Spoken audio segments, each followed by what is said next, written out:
Halo YouTube, selamat datang di channel Mobi. Jam berapa ini? Telat datang. Gini. Konsepnya nyulik ya? Ya. Konsepnya nyulik itu satu, nggak janjian jam berapa, langsung dijemput ke rumah. Loh, ini penculikan yang terstruktur. Kalau penculikan yang terstruktur, oke ada jamnya. Minimal dijemput ke rumah. Enggak lah, Ini udah di airport udah nyulik, yang diculik suruh datang sendiri. Enggak usah manja. Cuman telat 9 menit. Enggak usah manja. Udah telat 9 menit, disetoriin pula. Ya iyalah. Penculik macam apa itu? Penculik macam Mobi. Udah kita mau kemana? Oke, ini boarding pass. Oh, Manado. Lihat dong, bisnis kelas. Ya iyalah, udah nyulik mendadak dikasih ekonomi kelas. Kita mau ngapain nih actually? Oke, pokoknya perjalanan ini sangat melelahkan ya. Udah santai aja, kita nikmati Gak memberi motivasi gitu loh. Menyenangkan itu memberi motivasi, ini perjalanan sangat melelahkan. Ya. Udah, kita nikmati aja.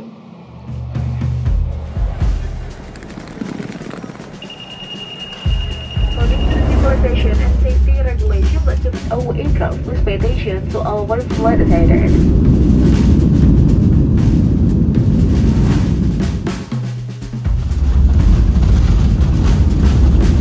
Pasukan kami yang terhormat semua berada di Bandara Udara Internasional Samratulangi di Manado. Ini adalah boarding pass. Terbang lagi. Labuha.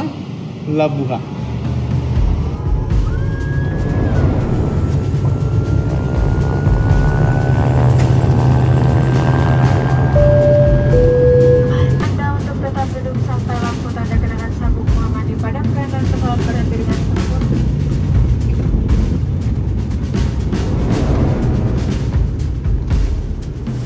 Selamat datang di Labuha, Pulau Bacan. Bener-bener pertama kali kesini. Ya, Itu tadi Indonesia tuh indah sekali ya, Kepulauan Maluku tuh ya. luar biasa. Dari pesawat itu, banyak sekali di Indonesia yang belum kita eksplor ternyata. Akhirnya saya mendarat ke pulau yang benar-benar baru saya datengin. Belum pernah seumur hidup. Oke, kita mana?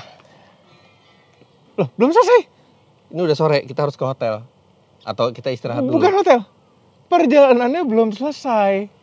Makanya di awal kami bilang melelahkan kan? Enggak melelahkan sih, enggak kita naik pesawat. Iya. Tapi mestinya ini sekarang udah jam 5. Belum. Ada moda transportasi lain yang mesti dilakukan. Iya, pasti kita naik mobil dari bandara. Oh iya. Udah, ikutin aja yuk.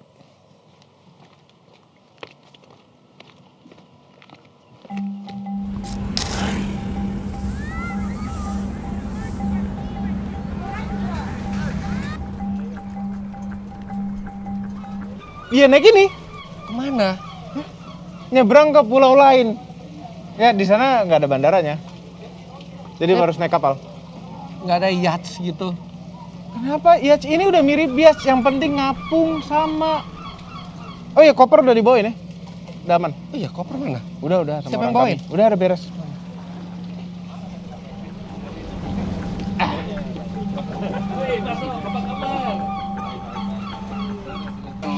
Ya, Siap, terima kasih.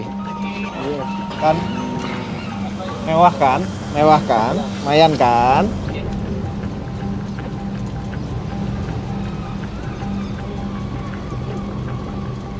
Ya, ini kita udah 1,5 jam di laut. Masih 2 jam lagi kira-kira. Yang ngajak saya ke sini tidur di dalam. Di ruangan ber-AC. Di ruangan ber-AC. Nggak ada jiwa adventure-nya sama sekali. So adventure aja sebenarnya. Atau mabok laut jangan-jangan.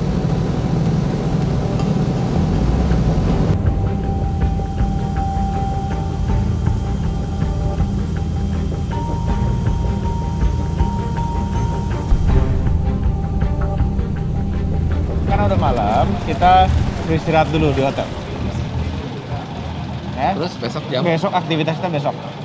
Ya biasalah, nanti di WA. Aktivitasnya? Ada banyak keseruan. Ya.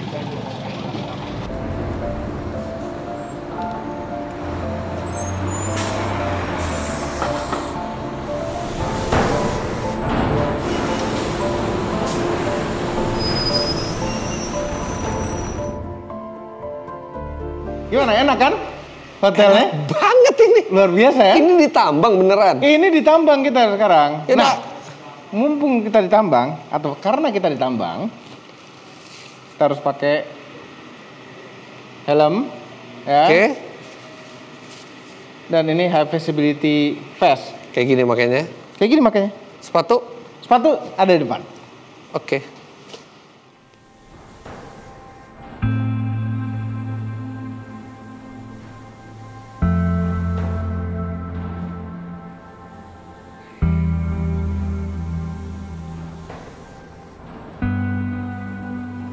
Apa ini?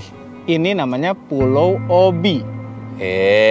Ngada-ngada Pulau Nggak Obi. ngada-ngada Pulau namanya. Obi. Bukan plesetan dari Mobi, bukan. Ini namanya beneran Pulau Obi di Maluku Utara. Oke, terus mana tambangnya? Tepatnya kita sekarang berdiri di tambang yang namanya Harita Nikel. Wow.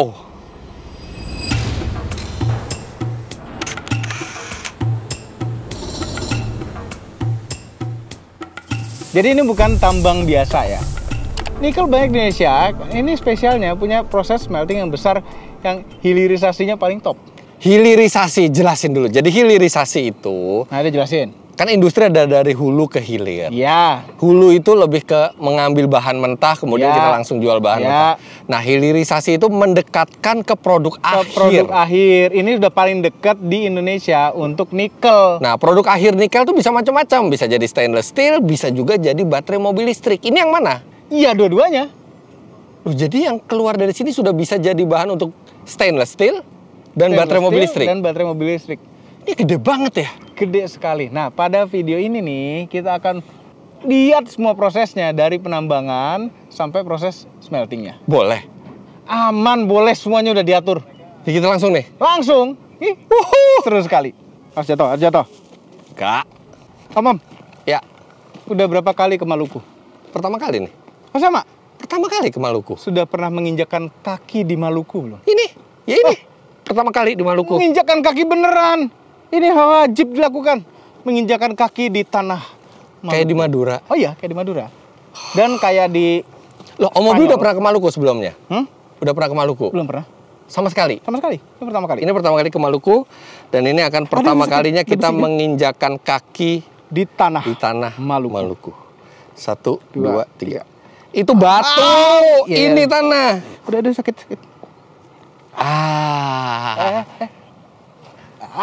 Dah sah sudah. Ini Habis. energi langsung nempel tuh. Ya, kaki kami sudah menginjakan telapaknya di tanah Maluku. Nah, ini kan yang repot. Iya. Nah, bisa nggak pasang kaos kaki tanpa jatuh?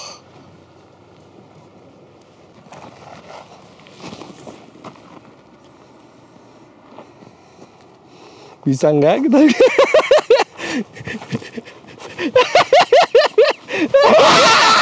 Ayatnya juga. Aduh. Prosesi menginjakan kaki di tanah ini emang agak beresiko ya. Masih mau jatuh juga. Masalah keseimbangan. Yuk. Ya, let's go. Yang bener dulu pasang sepatunya.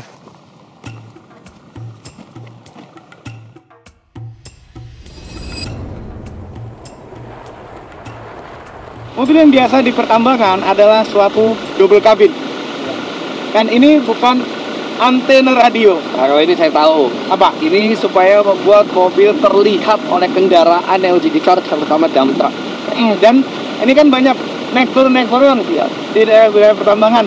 Ini akan kelihatan duluan. Iya, betul. Dan itu penting karena kendaraan itu bisa berbeda ukurannya jauh sekali bisa Jauh mungkin. Dan ada loh resiko bisa nggak kerasa. Ini hitungannya kecil. Kecil hitungannya. Kalau kita ngeliat double cabin di Jakarta kan besar, panjang gitu. Jadi kayak kecil. I'm here. Iya, ya masih tahu gitu. Awas jangan ditabrak.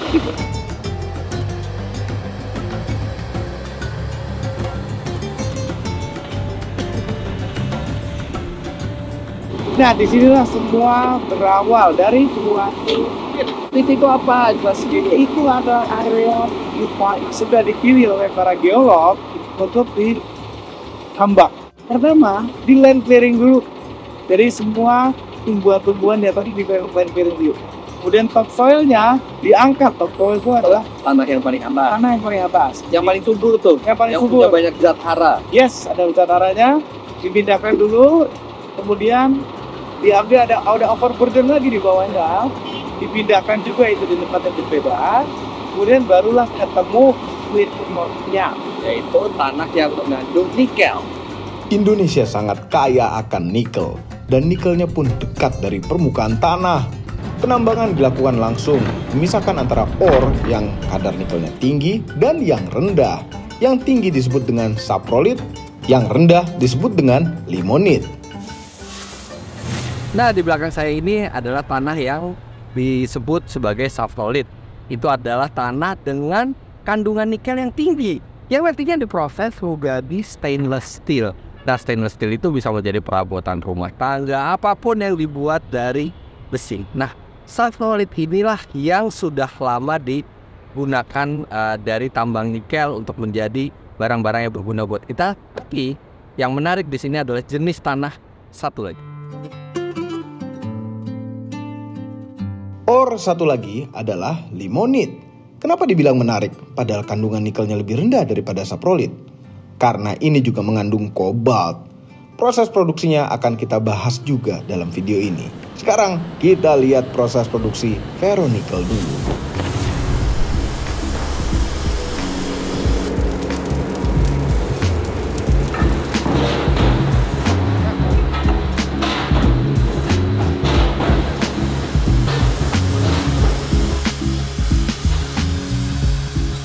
Dari saprolite jadilah seperti ini. Masa langsung jadi kayak gitu? Oh, ada prosesnya. Prosesnya itu panjang. Ini pabriknya. Nah, ini pabriknya. Kayaknya seru banget, banyak ya. api-api gitu. Seru sekali. Kita lihat ke dalam, tapi bersama dengan Pak Jonathan, Deputy Head Technical Support Dari PT Halmahera Jaya Ferronikel. Jadi beliaulah yang mengendalikan pabrik ini. Ya, gimana caranya? Jadi ini adalah ferronikel. Jadi nikel laterit yang jenis yang kadar nikel tinggi itu kita sebut saprolit, Pak. Ya. Nah, saprolit ini kadar nikelnya lebih dari 1,7%. Itu prosesnya dengan pirometalurgi. Apa itu fenomenal? Adalah proses peleburan pada temperatur tinggi. Oh, dengan dipanaskan. Jadi dipanaskan. Yang mengandung kadar air itu tahap pertamanya itu dikeringkan dulu, Pak. Oke. Dihilangkan 35-40%. Kadar airnya. Kadar airnya dulu. Kering sampai kering. Nah, tetapi di dalam ore yang kering itu kita dapatkan dried ore masih mengandung air kristal. Oke. Nah, kemudian dilanjutin dengan proses rotary kiln. Itu namanya proses kalsinasi. Nah, itu dibakar, istilahnya di proses panaskan itu pada temperatur 500 derajat Celcius. Kalsin ini air kristal dianggap sudah hilang. Oke. Jadi itu baru bisa masuk ke tahap berikutnya, yaitu proses peleburan. Buran dengan tungku panas. Di dalam electrical furnace, ya, electric furnace. Oh, jadi itu tenaga listrik. Betul, Pak. Nah, di dalam furnace nanti terpisah itu ferronikel, masuk logam yang diperlukan dengan pemotornya. Oke. Nah, makanya akan muncul ferronikel seperti ini yang dicetak, kemudian slagnya atau pemotornya dibuat granulasi. Itu bisa dimanfaatkan untuk bikin batako, Pak. Material konstruksi. Jadi limbah dari gini aja bisa jadi batako. Bisa, Pak. Nah, untuk konstruksi jalan juga bisa. Agregatnya, Pak. Apakah kami boleh melihat proses yang di dalam, Pak? Boleh, Pak. Tapi harus pakai masker ya, sama APD sesuai, Pak, ya. Oke. Siap. No, Seperti itu, Pak. Yo.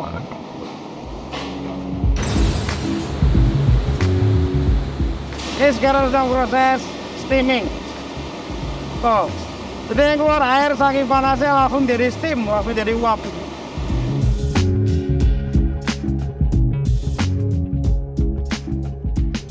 Nah, ini di sisi atasnya furnace itu ada beberapa makhluk elektrolit untuk memanaskan di dalamnya, sehingga akan keluar seperti ini. Lihat itu kayak lava, panasnya 1600 derajat Celcius. Wow.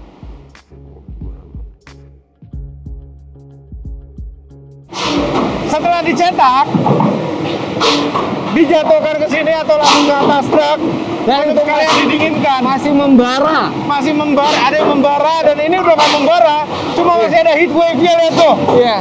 Jadi sebenarnya proses produksi di sini tuh sistemnya sederhana, pakai pemanasan. Nah, cuma karena volumenya besar, Butuh energi sangat besar di sini. besar sekali. Oh ya, ini namanya ferronickel. Itu satu lempengan itu satu cetakan tuh 25 kg. Oh, betul, berat juga ya? Berat banget. Oke, Dan oke, ini oke. yang nanti akan diolah lagi menjadi ya barang-barang yang terbuat dari stainless steel. Aha, panci segala macam. Ini butuh energi seberapa besar ya? Setiap proses produksi pada Harita Nikel ini punya power plant sendiri dan ini sangat besar sekali. 600 megawatt, alias 600 juta watt. Besar sekali. Dari mana energi itu? Nah ini, kita berdiri di tempat sumber energinya. Obi Power Plant. Wah. PLTU mandiri yang menyediakan listrik khusus untuk pabrik ferronickel tadi. 600 megawatt alias 600 juta watt itu kalau misalnya rumah rata-rata misalnya 2000 watt ya, itu bisa 300.000 rumah. 300.000 rumah. Anggap satu rumah itu Ada ada 4 4 orang, orang. 1,2 juta orang bisa hidup dari power plant ini. Tapi power plant ini benar-benar semuanya digunakan untuk proses produksi ferronickel tadi. Besar sekali. Tapi nih sekarang ada proses produksi yang menggunakan tenaga lebih rendah daripada ini, tapi menghasilkan produk yang spesial. Oh ya? Nah, lihat nih. Nah, sekarang saatnya kita bahas proses dari ore limonit. Merupakan proses yang paling hilirisasi. Prosesnya tidak lebih sederhana, namun membutuhkan energi lebih sedikit karena tidak butuh panas yang tinggi untuk prosesnya. Proses ini disebut dengan HPAL. Diawali dari sini. Ore yang limonit masuk ke dalam alat ini. Ini adalah awal produksinya. Jadi secara awam gitu ya, tanah yang limonit tadi itu dipisahkan dulu dari batu-batu. Disaring. Ya, ayakan kayak ayak loh. Kayak ayakan gitu. Jadi batu-batu yang besarnya lebih dari toleransi itu akan terpisah. Hutan, ya. Nah, terus yang di dalam tangki ini adalah bagaimana mereka memisahkan kandungan nikel dan kobalt di dalam tanah supaya terpisah dari tanahnya. Nah, itu dilakukan di tabung yang besar ini. Dan dari bentuknya karena dia benar-benar tidak ada sudut tajam gitu ya. Ini memiliki tekanan yang sangat tinggi. Berapa tekanannya? 50 bar. 50 bar. Bayangan ban mobil itu sekitar 2 bar. Ini 50. 2,2 sampai 2,5 bar. Ini 50 bar. Sebesar ini. Ya. Dan bukan hanya tekanannya yang tinggi, tapi juga tanah di dalam ini diberikan suhu yang tinggi sampai 250 derajat Celcius.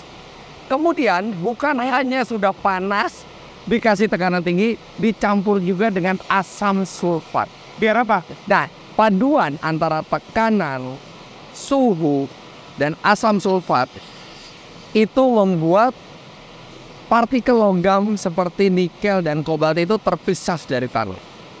Oh, Nah, ditaruh mana nih kobalt? nah itu yang nanti kita lihat karena begitu sudah terpisah, nikel dan kobalt itu akan masuk ke proses selanjutnya.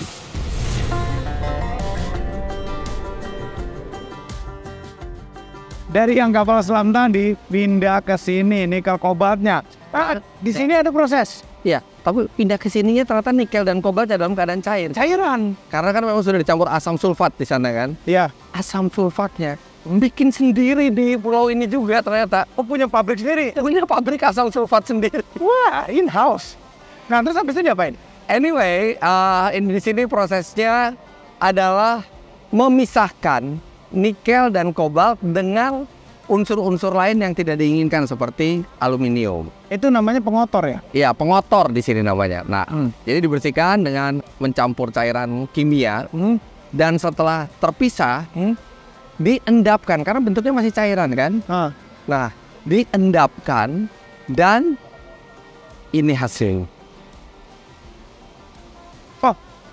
Ini Jadinya yang apa? namanya mix hydroxide Coba pegang boleh nggak ya? precipitate. Boleh, ini nggak berbahaya, nggak beracun. Nah, bayangin ini bentuknya kayak kue atau kayak Play-Doh. Aduh, nggak Play-Doh keras gini kok. Ya, tapi ini keras dan getas ya. Jadi gampang dipatahin. Coba petek. Oh, Wow, ini kayaknya dimasukin ke air panas diaduk jadi teh. Nah, tapi di dalam sini itu kandungannya 40% nikel, setengahnya itu adalah kelembapan air, dan kemudian ada 5% kobalt di sini. Ada kobaltnya. Jadi ini seperti konsentrat nikel dan kobalt di Nah, sini. ini kemudian di packaging seperti itu, kan? Untuk hari ini nikel nggak bisa mengekspor seperti ini. Nah, diekspor untuk menjadi bahan baku pembuatan baterai, katoda baterai mobil elektrik. Ya. Nah, tapi Harita Nikel ternyata melakukan hilirisasi lebih jauh lagi, alias mendekatkan ke produk akhirnya lebih jauh lagi. Jadi selain yang diekspor, ada juga MHP, mixed hydroxide precipitate ini. Ya, ini emang namanya. Diolah di pabrik sendiri.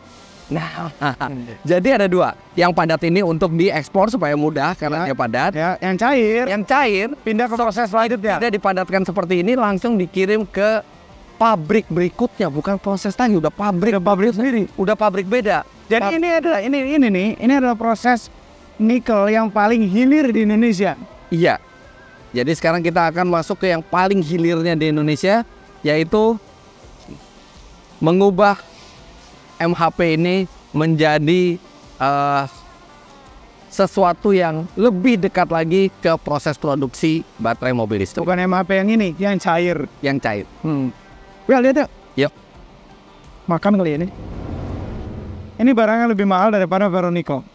Ya, dan proses produksinya memakan listrik lebih sedikit. Hanya 120 megawatt ini. Artinya 5 kali lipat lebih kecil dibandingkan yang membuat ferronickel yang sampai 600 megawatt. Iya, tapi hasilnya value-nya lebih tinggi. Iya, ini karena banyak kan pakai reaksi kimia di sini ya. Benar. Iya. Kalau sana banyak pakai yang panas. Ini dia tempat prosesnya dari MHP cair menjadi dua ini yang bentuknya serbuk. Yang hijau namanya nikel sulfat dan yang merah namanya kobalt sulfat. Keduanya ini akan diekspor dan menjalankan proses produksi selanjutnya di luar negeri yang akan menjadi katoda dari baterai mobil listrik. Ini adalah produk nikel yang paling hilir, yang paling akhir di Indonesia. Dan harganya mahal. Mahal, $20 kan? Itu sama total. Bagaimana? Untuk yang nikel itu kita angkatkan ini mungkin sekitar 10 kilo nih ya. Ya. 10 kilogram ini artinya nilainya sekitar 200 ribu. 3 juta dong. Kalau pabrik tuh emang banyak asap-asap gitu ya. Tapi ini bukan asap. Ini tuh uap air. Oh. Jadi banyak di proses melting ini. Oh, iya. Asap putih. Makanya putih ya. Itu uap air. Langsung hilang juga tuh dia. Jadi awan. Pantesan awannya banyak. Ya, awannya rendah-rendah dan banyak bergerak lagi.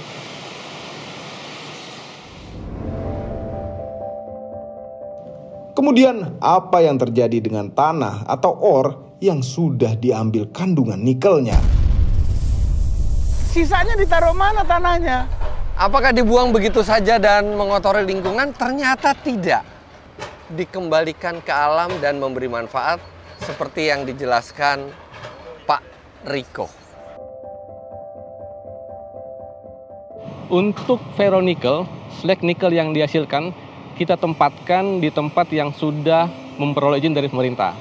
Dan juga dapat digunakan sebagai bahan baku untuk batu bata dan juga berbagai keperluan lainnya. Kemudian kalau untuk sisa hasil pengolahan dari hidrometalurgi, itu kita tempatkan di lubang bekas tambang seperti ini, juga atas izin dari pemerintah. Sisa hasil pengolahan dari proyek MHP, pada dasarnya sudah melalui uji toksinitas. Jadi pada dasarnya tidak berbahaya dan beracun. Hanya dari sisi pemerintah, sisa hasil pengolahan ini masih dikategorikan sebagai LB3 yang terregister.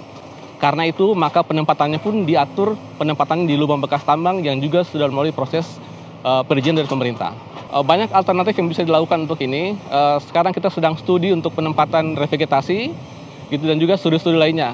Seperti yang di sisi sebelah sana itu kita sekarang sedang menambahkan nutrisi pada sisa hasil pengolahan untuk dijadikan revegetasi ke depannya.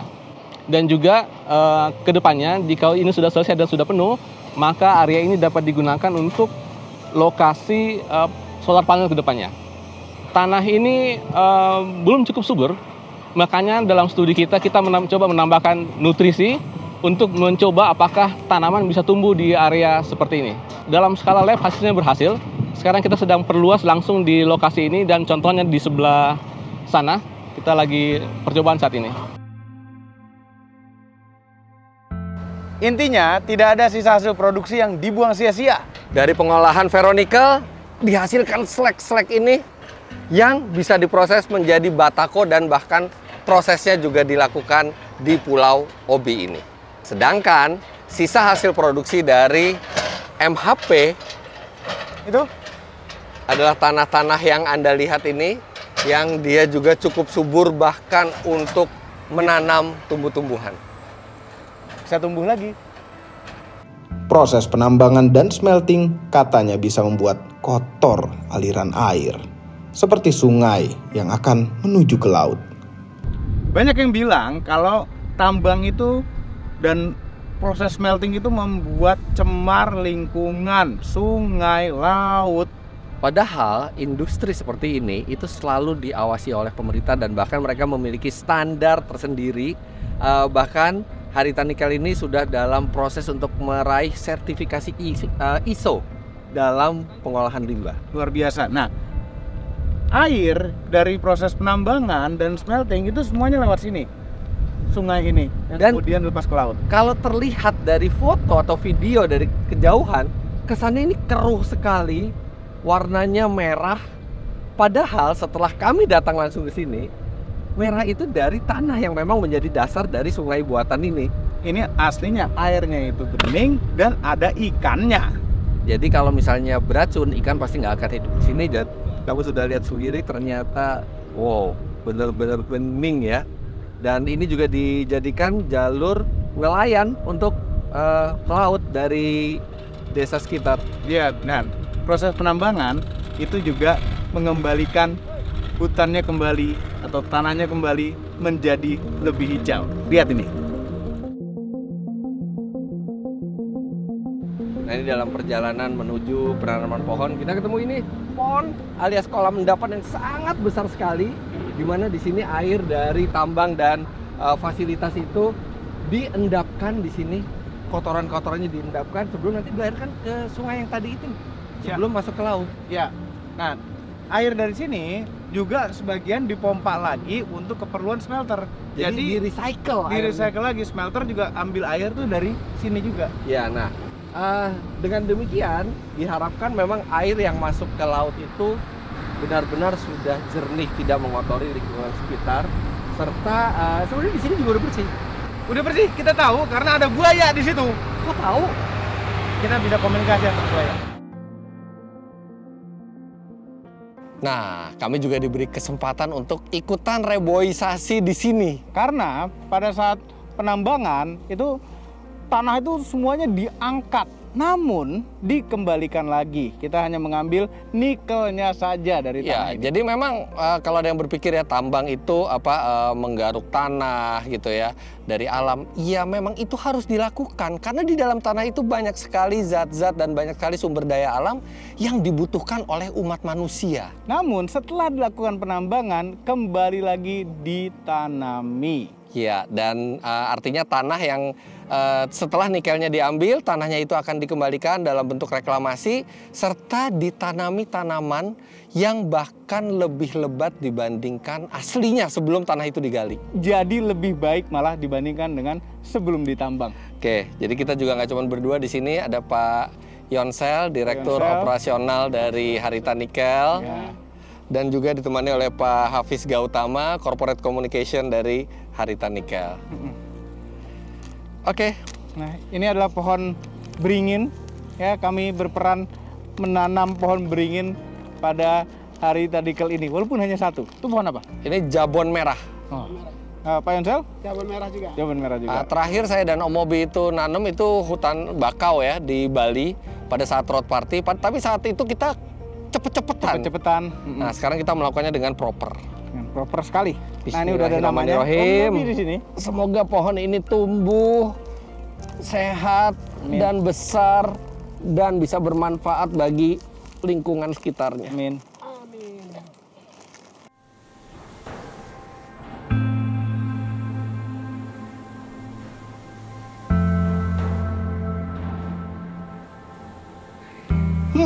Berarti setelah ditambang malah menjadi hutan yang lebih lebat.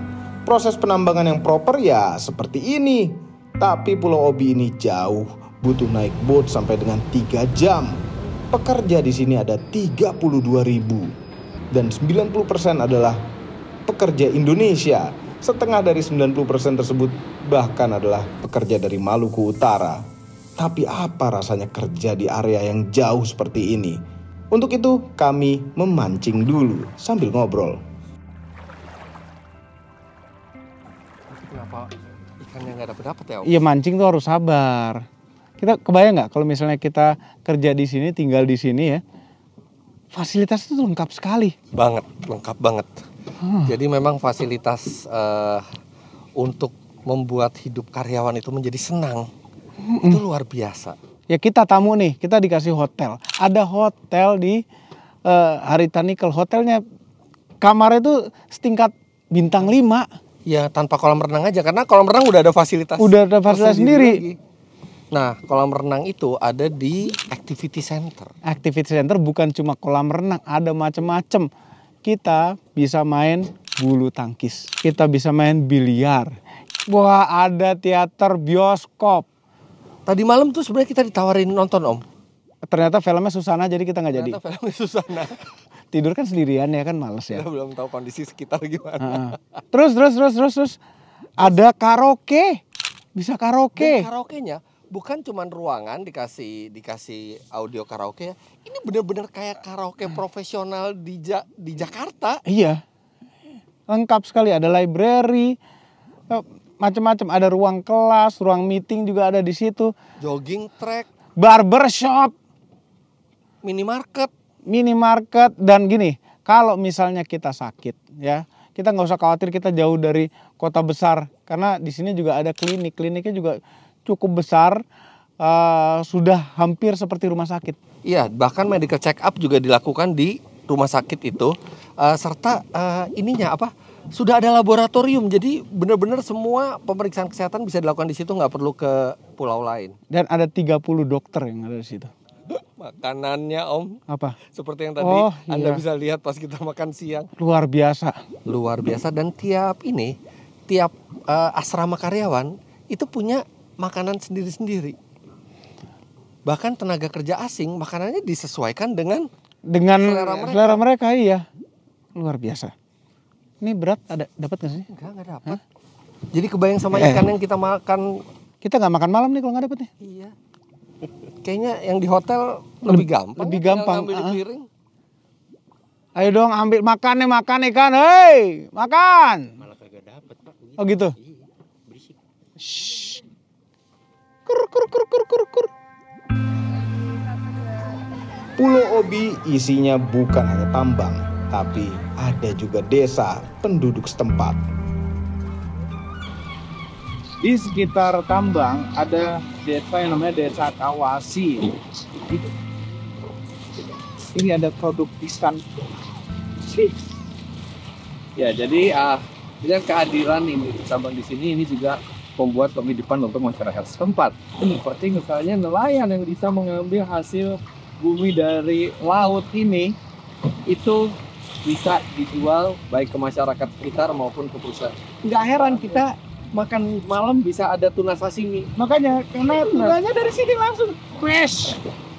Luar biasa. Berapa beratnya ini Pak? 13 kilo, 13 kilo. Dan ini diambil dari laut sini Pak. Dari laut sini diambil ya. Dan ini lihat bening sekali air lautnya, jadi pengen berenang terus kalau kita tinggal di sini. Nah, kami mendapat mandat dari perusahaan itu, kami sebagai penghubung, kami sebagai penengah antara perusahaan dan juga masyarakat, Pak. Di mana kami dituntut, kami diminta untuk mengkomunikasikan apa yang menjadi misi perusahaan, apa yang menjadi kepentingan perusahaan kepada masyarakat Kawasi, Pak, agar kepentingan masyarakat Kawasi dan juga perusahaan itu sinergis, kemudian berkembang bersama sih, Pak.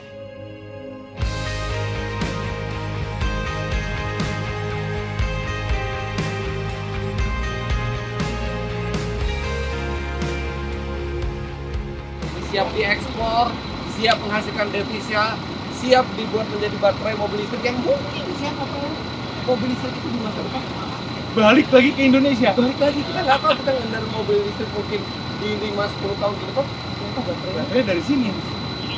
Luar biasa. Oke, tapi perjalanan ini Belum berakhir karena sebenarnya video ini berlanjut ke channelnya Fitra Air. karena setelah kami melihat seluruh proses produksinya dari mulai ditambang sampai jadi hasil akhirnya melewati proses manufacturing atau proses produksi yang luar biasa ini, kami bicara Ya, kami ingin merasakan juga apa rasanya kerja di sini. sebagai driver.